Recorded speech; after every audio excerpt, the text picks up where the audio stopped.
มาพี่น้องกินกาแฟเช้าผมไปตักพี่น้องไง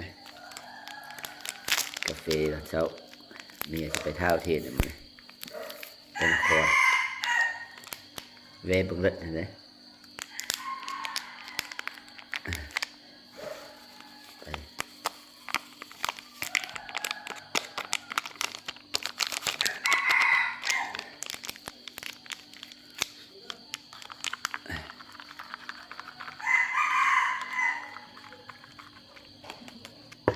กาแฟพี่น้องหัวสวนอะไรก็ได้เมียจะไปนครไปบังเล็ดให้เมียโทรหากดส่งมันไปโทรหาตำรวจอยากไปกรุงเทพอยากไปเบิ่งงัวเบิ่งคุยก็เลยไปเลิศมัดหนังสือต่อให้กับบ่ต่อเสียได้กับเบสใหม่กับใหม่ละบริเห็นอย่างกับใหม่ได้พยังซาอย่างแจ้งแต่เดือน6แต่สงกรานต์เราบริแจ้งอยู่โหดบ่เจ้าหน้าที่ไทยกันเป็นอะไรจะว่าแจ้งอะไรว่าบริแจ้งกินกาแฟ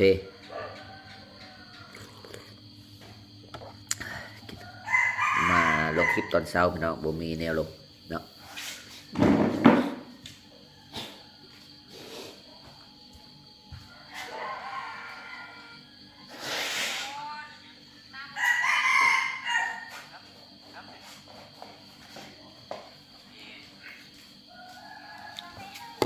นี่เด้อพี่น้องนะ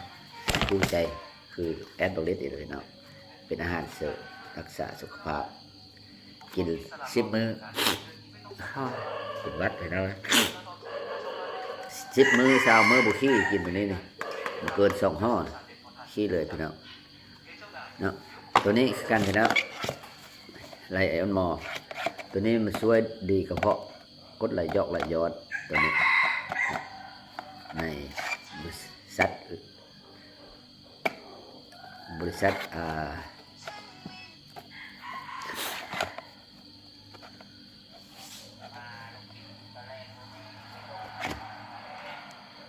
ลืมเลยพี่น้อง บริษัทไลออนมอพี่น้องโอ้ยเว้าคุมมือก็ลืมสมองบอดีบ่พี่น้องเนาะถ้าใครสนใจอยากกิน2 บริษัททักมาแต่ว่าซื้อกินได้เงินซื้อเว็บใดเข้ามาเบิ่งพี่น้องเนาะพี่น้องซื้ออาหารเสริมกินซื้อยาตัวนี้มันเป็นบริษัทเป็นยา